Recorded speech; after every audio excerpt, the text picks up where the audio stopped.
Kannada government ನಿಜವಾಗ್ಲೂ I T companies ಬೆಂಗಳೂರಿಂದ ಹೊರಗಾಗ್ತಾ ಇದೆಯಾ? ನಿಮ್ ಜಾಬ್ಸ್ ಎಲ್ಲ ಸೇಫ್ ಇದೆಯಾ? ನಿಮ್ ಫ್ಯೂಚರ್ ಸೇಫ್ ಇದೆಯಾ? ಇಲ್ಲ ಬೆಂಗಳೂರು ಫ್ಯೂಚರ್ ಸೇಫ್ ಇದೆಯಾ? ನಮಸ್ಕಾರ ಫ್ರೆಂಡ್ಸ್, ನಾನು ನಿಮ್ಮ Jagan. Welcome to my channel ಜಗನ್_POV. ನೀವೇನಾದ್ರೂ ಚಾನಲ್ ಹೊಸದಾಗಿ ನೋಡ್ತಿದ್ರೆ ವಿಡಿಯೋ ಪ್ಲೀಸ್ ಸಬ್ಸ್ಕ್ರೈಬ್ ಮಾಡೋದು ಬರಿಬೇಡಿ. ಮಾಡ್ಕೊಂಡು ಥ್ಯಾಂಕ್ ಯು ವೆರಿ ಮಚ್. ಮತ್ತು ಶೇರ್ ಮತ್ತು ಲೈಕ್ ಮಾಡಿ, ಕಮೆಂಟ್ ಮಾಡಿ ನಿಮ್ಮ ಒಂದು ಒಪಿನಿಯನ್ ಏನೋ ಈ ವಿಡಿಯೋ ಬಗ್ಗೆ. ನಾವು ತಿಳ್ಕೊಳ್ಳೋಣ, ನಿಜವಾಗ್ಲೂ ಐ ಟಿ ಕಂಪ್ನೀಸ್ ಎಲ್ಲ ಬೆಂಗಳೂರಲ್ಲಿ ಹೊರಗೆ ಹೋಗ್ತಿದ್ಯಾ, ಇಲ್ಲ ಇದೊಂದು ಫೇಕ್ ನ್ಯೂಸಾ, ಏನ್ ಕತೆ ಅಂತ ನೋಡೋಣ ಬನ್ನಿ. ವಿಡಿಯೋ ಕಂಪ್ಲೀಟ್ ಆಗಿ ನೋಡಿ, ನೀವು ತಿಳ್ಕೊಂತೀರಾ ಏನ್ ಕತೆ ಐ ಟಿ ಕಂಪ್ನೀಸ್ಗಳದ್ದು. ಗೌರ್ಮೆಂಟ್ ಕಡೆಯಿಂದ ಏನೊಂದು ರೆಸಲ್ಯೂಷನ್ ಇದೆ, ಏನೊಂದು ರೂಲ್ಸ್ ಹಾಕಿದ್ದಾರೆ ಗೌರ್ಮೆಂಟ್ ಅವ್ರ ಐ ಟಿ ಕಂಪ್ನೀಸ್ಗೆ ಅಂತ. Bengaluru traffic, sky rent, water problem, ಇದರಿಂದ ಆದಿ ನೀವು ಎಲ್ಲರೂ ಸುಸ್ತಾಗ್ಬಿಟ್ಟಿದ್ದೀರಾ. ಇದು ಮಧ್ಯದಲ್ಲಿ ಈ ಸೋಷಿಯಲ್ ಮೀಡಿಯಾ ನ್ಯೂಸು, ನಿಮ್ಮ ಫ್ರೆಂಡ್ಸು ಅಕ್ಕಪಕ್ಕ ಎಲ್ಲ ಒಂದು ರೂಮರ್ಸು ಏನಂತಂದ್ರೆ ಕನ್ನಡ ಗೌರ್ಮೆಂಟು ಐ ಟಿ ಕಂಪ್ನೀಸ್ನೆಲ್ಲ ಬೆಂಗಳೂರಿಂದ ಹೊರಗಾಗ್ತಿದೆ ಅಂತ.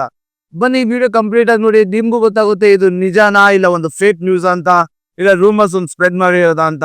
ನಿಜವಾಗ್ಲೂ ಗೌರ್ಮೆಂಟ್ ನಮ್ ಜಾಬ್ಸ್ನೆಲ್ಲ ಬೆಂಗಳೂರಿಂದ ಶಿಫ್ಟ್ ಮಾಡ್ತಾ ಇದೆಯಾ, ಅಥವಾ Bengaluru as an I T hub ಸಾಯ್ತಾ ಇದೆಯಾ? ಈ ವಿಡಿಯೋದಲ್ಲಿ no drama, no emotion, only simple words and facts. ನಾನು ಸಿಂಪಲ್ ಆಗಿ ಕಂಪ್ಲೀಟ್ ಪಾಲಿಸಿನ ನಾನು ತಿಳಿಸ್ಕೊಡ್ತೀನಿ. ಏನ್ ಗೌರ್ಮೆಂಟ್ ಪಾಲಿಸಿ, ಏನ್ ನಿಮ್ ಜಾಬ್ಸ್ ಎಲ್ಲ ಸೆಕ್ಯೂರ್ ಇದೆಯಾ ಇಲ್ವಾ, ಏನ್ ಕತೆ ಅಂತ ಕಂಪ್ಲೀಟ್ ವಿಡಿಯೋ ನೋಡಿ ನೀವು ತಿಳ್ಕೊಂತೀರಾ. ಫಸ್ಟ್ ಆ ರೂಮನ್ನ ಕ್ಲಿಯರ್ ಮಾಡೋಣ. ಗೌರ್ಮೆಂಟ್ ಯಾವುದೇ ಐ ಟಿ ಕಂಪ್ನಿನ ಕುತ್ಕೆ ಹಿಡ್ದು ಆಚೆ ಹೋಗ್ರಿ ಅಂತ ಹೇಳಿಲ್ಲ. No, there is a big no. Repeat ಮಾಡ್ತಾ ಇದೀನಿ, ಅದ ಯಾವುದೇ ಒಂದು ರೂಲು ಮತ್ತು ಆರ್ಡರ್ ಗೌರ್ಮೆಂಟ್ ಪಾಸ್ ಮಾಡಿಲ್ಲ. ಕನ್ನಡ ಗೌರ್ಮೆಂಟ್ ಒಂದು ಟ್ಯಾಗ್ ಲೈನ್ ಯೂಸ್ ಮಾಡುತ್ತೆ, ಬಿಯಾಂಡ್ ಬೆಂಗಳೂರು. ಬಿಯಾಂಡ್ ಬೆಂಗಳೂರು ಇದೊಂದು ವರ್ಡ್ ಇಂದಾನೆ ಇಷ್ಟೊಂದು ಕನ್ಫ್ಯೂಷನ್ ಸ್ಟಾರ್ಟ್ ಆಗಿರೋದು, ಇಷ್ಟೊಂದು ರೂಮರ್ಸ್ ಹಬ್ಬಿರೋದು. ಬಿಯಾಂಡ್ ಬೆಂಗಳೂರು ನಾನು ಸಿಂಪಲ್ ವರ್ಡ್ಸ್ ಅಲ್ಲಿ ಎಕ್ಸ್ಪ್ಲೇನ್ ಮಾಡ್ತೀನಿ. ಇಮ್ಯಾಜಿನ್ ಮಾಡ್ಕೊಳ್ಳಿ, ಒಂದು ನಲ್ಲಿ ನೀರು ಬರ್ತಾ ಇದೆ, ಅದು ಕೆಳಗಡೆ ಒಂದು ಬಕೆಟ್ ಇದೆ. ನೀರು ಬಂದ್ಬಿಟ್ಟು ಐ ಟಿ ಬೆಂಗಳೂರು ಒಂದು ಬಕೆಟ್ ಅನ್ಕೊಳ್ಳಿ. ನೀರು ತುಂಬ್ತಾ ಇದೆ, ನೀರು ತುಂಬಿ ಆಚೆ ಹೋಗ್ತಾ ಇದೆ, ನೀರು ತುಂಬಾ ವೇಸ್ಟ್ ಆಗ್ತಾ ಇದೆ. ಅವಾಗ ಇನ್ನೊಂದು ಪಕ್ಕದಲ್ಲಿ ಇನ್ನೊಂದು ಬಕೆಟ್, ಇನ್ನೊಂದು ಅದೇ ತರ ಒಂದು ಬೆಂಗಳೂರು ಜಾಗ ಇದೆ. ಎಷ್ಟು ಚೆನ್ನಾಗಿರುತ್ತಲ್ಲ, ರೋಡ್ ಫುಲ್ಲು, ಬೆಟ್ಟ full, I T park full population. ಹಾಗೆ ಬೆಂಗಳೂರು ತುಂಬೋಗ್ಬಿಟ್ಟಿದೆ. ಒಂದು 2 BHK ಮನೆ ಒಂದು 40-50 ಸಾವಿರ ದಾಟ್ ಹೋಗ್ತಾ ಇದೆ. ಒಂದು ಕಾಮನ್ ಮ್ಯಾನ್ ಒಂದು ಬೆಂಗಳೂರಲ್ಲಿ ಜೀವನ ಮಾಡೋದು ತುಂಬಾ ಕಷ್ಟ ಆಗ್ಬಿಟ್ಟಿದೆ. ಗೌರ್ಮೆಂಟ್ ಮೇನ್ ಪ್ಲಾನ್ ಏನ್ ಗೊತ್ತಾ? ಹೊಸ ಗ್ರೋತು, ನ್ಯೂ ಬ್ರಾಂಚಸ್, ಇಲ್ಲ ನ್ಯೂ ಕಂಪನೀಸು, ಅದನ್ನೆಲ್ಲ ಒಂದು ಬೇರೆ ಸಿಟಿಗೆ ಎನ್ಕರೇಜ್ ಮಾಡೋದು. ಎಕ್ಸಿಸ್ಟಿಂಗ್ ಕಂಪನಿನ ಕ್ಲೋಸ್ ಮಾಡ್ಕೊಂಡು ಹೋಗಿ ಅಂತ ಹೇಳೋದಲ್ಲ. Focus on a distribution, not on a destruction. Bengaluru ಬಿಟ್ಟು ಕರ್ನಾಟಕದಲ್ಲಿ ಬೇರೆ ಯಾವ್ಯಾವ ಸಿಟೀಸ್ ಐ ಟಿ ಹಬ್ ಆಗ್ಬೋದು. ಗೌರ್ಮೆಂಟ್ ಟಾರ್ಗೆಟ್ ಮಾಡಿರೋ ಸಿಟೀಸ್ ಯಾವ್ದಲ್ಲ ಅಂತಂದ್ರೆ ಮೈಸೂರು. ಮೈಸೂರಲ್ಲಿ ಹಾಗೆ ಇನ್ಫೋಸಿಸ್ ಇದೆ, ಒಂದು ಒಳ್ಳೆ ಕನೆಕ್ಟಿವಿಟಿ ಇದೆ. ಹುಬ್ಳಿ, ಧಾರವಾಡ ಕರ್ನಾಟಕದ ನಾರ್ತ್ ಹಬ್. ಮ್ಯಾಂಗ್ಳೂರು ಒಂದು ಪೋರ್ಟ್ ಸಿಟಿ ಮತ್ತು ಒಂದು ಎಜುಕೇಶನಲ್ ಹಬ್. ಬೆಳಗಾವಿ, ಶಿವಮೊಗ್ಗ, ತುಮಕೂರು, ಕಲಬುರ್ಗಿ ಇವೆಲ್ಲ ಸಿಟೀಸ್ ಅಲ್ಲೂ ಕಂಪ್ಲೀಟ್ ಆಗಿ ಟೆಕ್ ಎಕೋಸಿಸ್ಟಮ್ ನ ಒಂದು ಬಿಲ್ಡ್ ಮಾಡ್ಬೇಕಂತ ಒಂದು government ID. Internet 24/7, current, I T parks, ಒಂದು ಒಳ್ಳೆ ಕನೆಕ್ಟಿವಿಟಿ. ಇದಕ್ಕೆಲ್ಲ ಒಂದು ಆಗ್ಲೇ ಒಂದು ಬಿಲ್ ಪಾಸ್ ಆಗಿದೆ, KDM ಅಂತ, ಕರ್ನಾಟಕ ಡಿಜಿಟಲ್ ಎಕನಾಮಿ ಮಿಷನ್ ಅಂತ. ಆಗ್ಲೇ ಗೌರ್ಮೆಂಟ್ ಇದನ್ನ ಬಿಲ್ ಪಾಸ್ ಮಾಡಿದ್ದಾರೆ. ಇದಾಗ್ಲೇ ಒಂದು ಮಿಷನ್ ಸ್ಟಾರ್ಟ್ ಆಗ್ತಾ ಇದೆ. ಒಂದು ಇಂಪಾರ್ಟೆಂಟ್ ಪಾಯಿಂಟ್ ನೋಡ್ಲೇಬೇಕು ನಾವು, ಏನಂತಂದ್ರೆ ಗೌರ್ಮೆಂಟ್ ಏನ್ ಹೇಳ್ತಾ ಇದೆ ಅಂದ್ರೆ, ನಿಮ್ ಬೆಂಗಳೂರಲ್ಲಿ ನಿಮ್ ಹೆಡ್ ಕ್ವಾರ್ಟರ್ಸ್ ಇಲ್ಲಿದ್ಯಾ, ನೋ ಪ್ರಾಬ್ಲಮ್, ನಿಮ್ಗೆ ಚಿಂತೆನೇ ಇಲ್ಲ. ಇದೇ ಹೆಡ್ ಕ್ವಾರ್ಟರ್ಸ್ ಬ್ರಾಂಚ್ ಮೈಸೂರಲ್ಲೋ, ಹುಬ್ಳಿಯಲ್ಲೋ, ಬೇರೆ ಒಂದು ಕರ್ನಾಟಕದ ಒಂದು ಸಿಟೀಸ್ ಅಲ್ಲಿ ಓಪನ್ ಮಾಡಿದ್ರೆ ನಾನು ನಿಮ್ಗೆ ಇನ್ಸೆಂಟಿವ್ ಕೊಡ್ತೀನಿ ಅಂತ. ಏನೇನು ಇನ್ಸೆಂಟಿವ್ ಅಂದ್ರೆ, ಒಂದು ಎಲೆಕ್ಟ್ರಿಸಿಟಿ ಬಿಲ್ ಅಲ್ಲಿ ಬೆನಿಫಿಟ್, ಒಂದು ಟ್ಯಾಕ್ಸ್ ಬೆನಿಫಿಟ್, ಇಲ್ಲ ಒಂದು ಲೋಕಲ್ ಯೂತ್ ನ ನೀವು ಕಂಪ್ಲೀಟ್ ಆಗಿ ನೀವು ಜಾಬ್ ಕೊಟ್ಟರೆ ಅಲ್ಲಿ ಒಂದು ಎಕ್ಸ್ಟ್ರಾ ಬೆನಿಫಿಟ್, ಇವೆಲ್ಲ ಗೌರ್ಮೆಂಟ್ ಕೊಡ್ತಾ ಇದೀವಿ ಅಂತ ಹೇಳ್ತಾ ಇದಾರೆ. ಸೊ ದೊಡ್ಡ ಕಂಪ್ನೀಸ್ ಎಲ್ಲ ಯೋಚನೆ ಮಾಡ್ತಿದ್ದಾರೆ, ನಮ್ಮ ಒಂದು ಹೆಡ್ ಕ್ವಾರ್ಟರ್ಸ್ ಬೆಂಗಳೂರಲ್ಲಿ, ಇಲ್ಲಿ ನಮ್ಮ support team, back end team, ಅದನ್ನೆಲ್ಲ ಬೇರೆ ಸಿಟೀಸ್ಗೆ ಡಿಸ್ಟ್ರಿಬ್ಯೂಟ್ ಮಾಡೋಣ ಅಂತ. ಇದೊಂದು ಗೌರ್ಮೆಂಟ್ ಕಡೆಯಿಂದ ಫೋರ್ಸ್ ಅಲ್ಲ, ಇದೊಂದು ಪ್ರಾಫಿಟ್ ಕ್ಯಾಲ್ಕುಲೇಷನ್. ಈ ಟ್ರಾನ್ಸಾಕ್ಷನ್ ಆಗಿ ಸುಮಾರು 5-10 ವರ್ಷ ಪಕ್ಕ ಆಗುತ್ತೆ. ನೀವು ಏನೋ ಒಂದು ಪ್ಯಾನಿಕ್ ಡಿಸಿಷನ್ ತಗೊಳ್ಳೋದು ಬೇಡ. ಈ ತರ ಕಂಪನೀಸ್ಗಳು ಒಂದು ಹೆಡ್ ಕ್ವಾರ್ಟರ್ಸ್ ನ ಬೆಂಗಳೂರಲ್ಲಿ ಇಟ್ಕೊಂಡು ಬೇರೆ ಸಿಟೀಸ್ಗೆ, Tier 2, Tier 3 ಸಿಟೀಸ್ಗೆ ಶಿಫ್ಟ್ ಮಾಡೋದು ಬ್ರಾಂಚಸ್ ನ. ಅವರ ಒಂದು back end team, support team ನ ಬೇರೆ ಸಿಟೀಸ್ಗೆ ತಗೊಂಡೋದ್ರೆ ನಿಮ್ ಜಾಬ್ ಸೆಕ್ಯೂರಿಟಿ ಇರುತ್ತಾ, ಇಲ್ಲ ಸ್ಯಾಲ್ರಿ ಕಡಿಮೆ ಆಗುತ್ತಾ? ಬನ್ನಿ ಈ ಪಾಯಿಂಟ್ ಅಲ್ಲಿ ನೋಡೋಣ.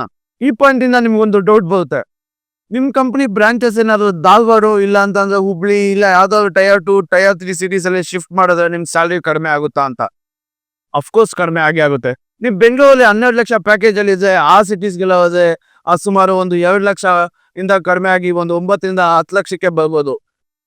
ಯಾಕೆ ನೀವು ಗಾಬರಿ ಆಗೋದೇನು ಅವಶ್ಯಕತೆ ಇಲ್ಲ.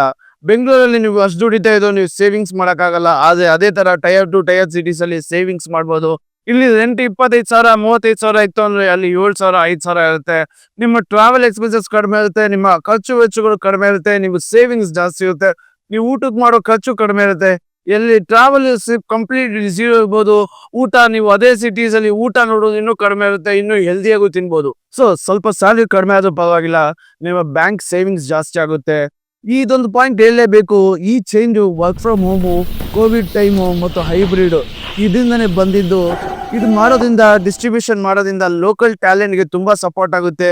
ಪ್ರತಿ ಸತಿ ಬೆಂಗಳೂರಿಗೆ ಕೆಲ್ಸಕ್ಕೆ ಬರಬೇಕು ಅಂತ ಏನಿಲ್ಲ, ಮೈಗ್ರೇಷನ್ ತುಂಬಾ ಕಡಿಮೆ ಆಗುತ್ತೆ. ಸೊ ಬೆಂಗಳೂರಿಂದ ಬ್ರಾಂಚಸ್ ಎಲ್ಲ ಆಗಿ ಬೇರೆ ಸಿಟೀಸ್ಗೆ ಹೋಗ್ಬಿಟ್ರೆ ಬೆಂಗಳೂರು ಫ್ಯೂಚರ್ ಏನು? ಬೆಂಗಳೂರು ಎಂಟಿ ಆಗ್ಬಿಡುತ್ತಾ, ಇಲ್ಲ ಖಾಲಿ ಆಗ್ಬಿಡುತ್ತಾ, ಇಲ್ಲ ಬೆಂಗಳೂರು ಒಂದು ಬೂಸ್ಟ್ ಸಿಟಿ ಆಗ್ಬಿಡುತ್ತಾ? ಇಲ್ಲ, ಆ ಥರ ಎಲ್ಲ ಯಾವುದೂ ಆಗಲ್ಲ. ಇಲ್ಲಿ ಸ್ಟಾರ್ಟ್ಅಪ್ಸ್ ಇರುತ್ತೆ, ಒಂದು ಇನೋವೇಷನ್ಸ್ ಇರುತ್ತೆ, R&D ಗ್ಲೋಬಲ್ R&Ds ಇರುತ್ತೆ, ಹೈ ಸ್ಕಿಲ್ಡ್ ಜಾಬ್ಸ್ ಇರುತ್ತೆ, ಹೈ ಪೇಯಿಂಗ್ ಜಾಬ್ ಇರುತ್ತೆ. ಇದೆಲ್ಲ ಕಾರಣ ಒಂದು ಬಿಯಾಂಡ್ ಬೆಂಗಳೂರು ಒಂದು ವಿಷನ್ ಇಂದ. ಟ್ರಾಫಿಕ್ ಸ್ವಲ್ಪ ಕಡಿಮೆ ಆಗುತ್ತೆ, ಪ್ರೆಷರ್ ಸ್ವಲ್ಪ ಕಡಿಮೆ ಆಗುತ್ತೆ. ಇದೆಲ್ಲ ನಮ್ಗೆ ಒಳ್ಳೇದಲ್ವಾ? ಇದೇ ತರ ಸ್ಟ್ರಾಟಜಿ ಬೇರೆ ಸಿಟೀಸು, ಬೇರೆ ಸ್ಟೇಟ್ಸು ಯೂಸ್ ಮಾಡ್ತಿದ್ದಾರೆ. ಪುಣೆ, ಹೈದರಾಬಾದ್, ಮುಂಬೈ, ಚೆನ್ನೈ ಇವೆಲ್ಲ ಸೇಮ್ ಸ್ಟ್ರಾಟಜಿ ಯೂಸ್ ಮಾಡಿ ಅವರ ಒಂದು ಹೆಡ್ ಕ್ವಾರ್ಟರ್ಸ್ ನ ಅವರ ಒಂದು ಮೇನ್ ಕ್ಯಾಪಿಟಲ್ ಸಿಟಿಯಲ್ಲಿ ಇಟ್ಕೊಂಡು ಅವರ ಬ್ರಾಂಚಸ್ ನ ಬೇರೆ ಸಿಟಿಗೆ ಸ್ಪ್ರೆಡ್ ಮಾಡ್ತಿದ್ದಾರೆ. ಯಾಕೆಂದ್ರೆ ಲೋಕಲ್ ಯೂತ್ಸ್ಗೆ ಟ್ಯಾಲೆಂಟ್ ಸಪೋರ್ಟ್ ಆಗುತ್ತೆ, ಮೈಗ್ರೇಷನ್ ಕಡಿಮೆ ಆಗುತ್ತೆ, ಟ್ರಾಫಿಕ್ ಕಡಿಮೆ ಆಗುತ್ತೆ, ಜನದ ಮೇಲೆ ಪ್ರೆಷರ್ ಕಡಿಮೆ ಆಗುತ್ತೆ ಅಂತ. ಸೊ ಫ್ರೆಂಡ್ಸ್, ಫೈನಲ್ ಆಗಿ ಏನ್ ಹೇಳಬಹುದು ಅಂದ್ರೆ, ಗೌರ್ಮೆಂಟ್ ಯಾವುದೇ ಕಂಪ್ನಿನ ಬೆಂಗಳೂರಿಂದ ಹೊರಗೆ ಹಾಕಕ್ಕೆ ಟ್ರೈ ಮಾಡ್ತಿಲ್ಲ.